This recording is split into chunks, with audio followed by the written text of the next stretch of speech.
لیکن نہیں، یہ نہیں فرمایا کہ میں تمہارے اندر اپنے بات قرآن کے ساتھ ابو بکر چھوڑ رہا ہوں، عمر چھوڑ رہا ہوں، عثمان چھوڑ رہا ہوں، علی چھوڑ، فرمایا میں اہل بیت چھوڑ رہا ہوں۔ کیوں؟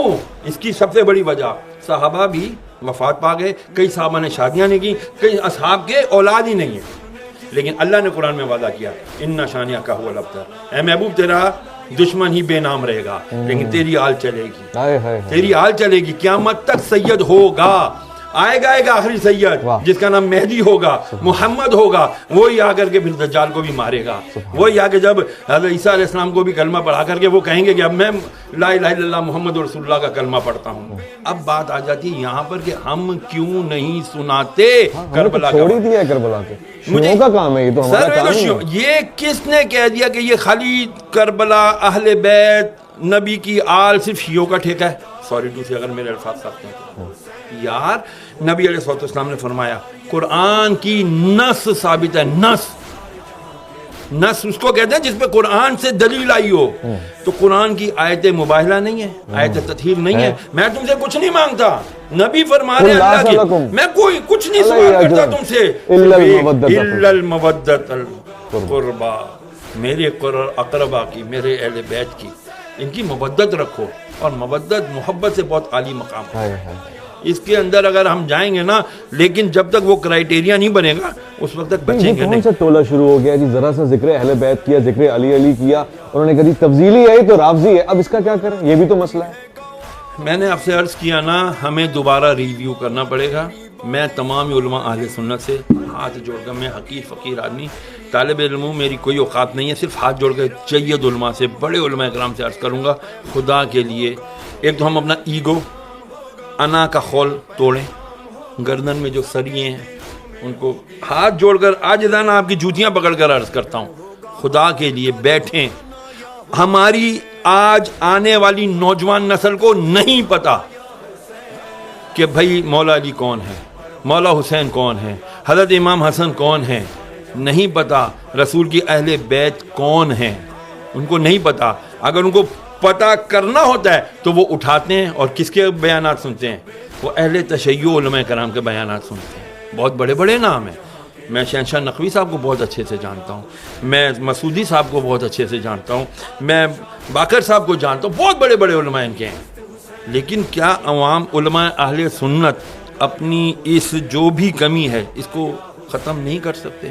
میری التجا ہے، خدا کے لیے تفضیلیت کا لیبل ہر ایک کے اوپر نہ لگائیں۔ صحابہ کرام علیہ رضوان ان کے اپنے مقام ہیں، اہل بیت کا الگ مقام ہے، کیوں مقابلہ کرتے ہیں آپ لوگ؟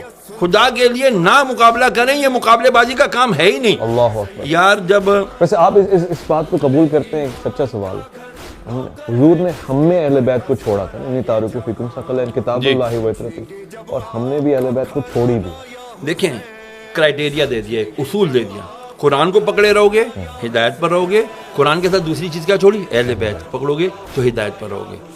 خالی اہل بیت پکڑا، قرآن چھوڑ دیا گمراہ، قرآن پکڑا اہل بیت چھوڑ دیا گمراہ، دونوں۔ کیونکہ اہل بیت کون ہے یار؟ کربلا اگر نہ برپا ہوتا، میں بہت بڑی بات عرض کرنے لگا ہوں، اگر کربلا کا واقعہ نہ ہوتا تو خدا کی قسم حق اور باطل کا پتہ ہی نہیں چلنا تھا۔ اللہ اکبر۔ پھر تو وہی ہوتا جس کی لاٹھی اس کی بھینس۔ یزید آ جاتے ہر دور کے اور کہتے جی ہم اتھارٹی ہے، ہمارے پاس طاقت ہے، ہماری بات مانو، ہم جو کہہ رہے ہیں وہی حدیث ہے، ہم جو کہہ رہے ہیں وہی شریعت ہے۔ امام حسین نے کیا تھا یار، بڑے مزے سے مدینے میں رہ رہے تھے، بڑے آرام سے جو ہے نا زندگی گزار سکتے تھے، وظیفے مقرر ہو جاتے، کسی جگہ کی گورنر ہی مل جاتی، ہاں جی گادی نشین بن جاتے لوگ یہاں پر۔ کتنی بڑی گدی آپ کے پاس ہے۔ ہاں آج اللہ اکبر۔ تو پھر ذرا بتائیے جو آل رسول ہوتے اس سے بڑی گدی کسی کی ہونی تھی؟ نہیں ہونی تھی نا، لیکن نہیں۔ کہتے ہیں نا جن کو دھوکے سے کوفے بلایا گیا، جنہیں بیٹھے بٹھائے ستایا گیا، جن کی گردن پہ خنجر چلایا گیا، اس حسین ابن حیدر پہ لاکھوں سلام۔ آج اس حسین نے اگر قربانی نہ دی ہوتی 61 ہجری میں، خدا کی قسم اسلام کا نام لیوا کوئی نہ ہونا تھا، پھر یزید اور صرف یزید ہوتا۔ میں کسی چینل پر گیا تھا، معذرت کے ساتھ ایک عرض کر دوں، میرا میڈیا کہتے ہیں آزاد ہے، کوئی آزاد نہیں ہے۔ مجھے کہا گیا یزید کا نام نہیں لینا، دشمن اہل بیت کہہ دینا یا دشمن حسین کہہ دینا، میں کیوں نہیں نام لوں یزید کا؟ لعنت بھیجی جب تک میں لعنت یزید لعنت اللہ علیہ جب تک نہیں کہوں گا میری تسلی نہیں ہوگی. تو میں کیوں کروں ایسا کام، میں کیوں کروں ایسا پروگرام کہ جہاں پر میں حق اور باطل کو بیان ہی نہ کر سکوں؟ تو پھر آپ پروگرام کیوں کر رہے ہو بھائی؟ آپ کا مقصد، آپ صرف اپنی فارمیلٹی پوری کر رہے ہو. تو پھر ایسی فارمیلٹی اللہ منہ پہ مارے گا، ایسی نمازیں ایسی عبادتیں اللہ منہ پہ مارے گا، نہیں چلیں گی بھائی. تو پھر میں بھی سوچوں کہ میں پھر ایسے پروگراموں میں کیوں جاؤں کہ جہاں پر میں حق اور باطل کا نام ہی نہ لے سکوں. اور وہ 1400 سال پرانے یزید کا نام لیتے ہوئے گھبرا رہے ہیں، تو موجودہ یزید کے تو یہ تلوے چاٹیں گے.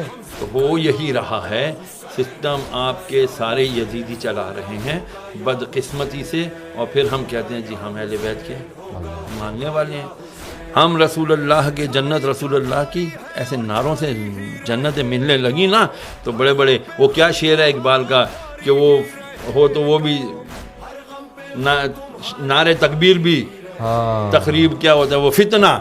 فتنے کے اوپر علامہ اقبال نے کہا نا کہ بہرحال مجھے اشعار یاد نہیں رہتے بھائی، سیدھی سی بات ہے، فتنہ بہت ہے آج کے دور میں. اپنے آپ کو بچاؤ، اہل بیت اور قرآن سے محبت رکھو، قرآن پڑھو گے. مولا کا ایک قول یاد رکھنا، مولا علی مشکل کشا کیا فرماتے ہیں جب میری خواہش ہوتی ہے کہ میں اللہ سے بات کروں تو میں قرآن پڑھتا ہوں، میں نماز پڑھتا ہوں، اور جب میں دیکھتا ہوں میں چاہتا ہوں کہ اللہ مجھ سے بات کرے تو میں قرآن پڑھتا ہوں، تو مجھے لگتا ہے اللہ مجھ سے کلام کر رہا ہے. کیا بات ہے. تو جب یہ بتا دیا مولا نے کہ دیکھو تم قرآن بھی نہیں چھوڑنا اور ہم لوگوں کو بھی نہیں چھوڑنا، بہت بہت اگر ان کو چھوڑ دو گے تو گمراہ ہو جاؤ. سبحان اللہ.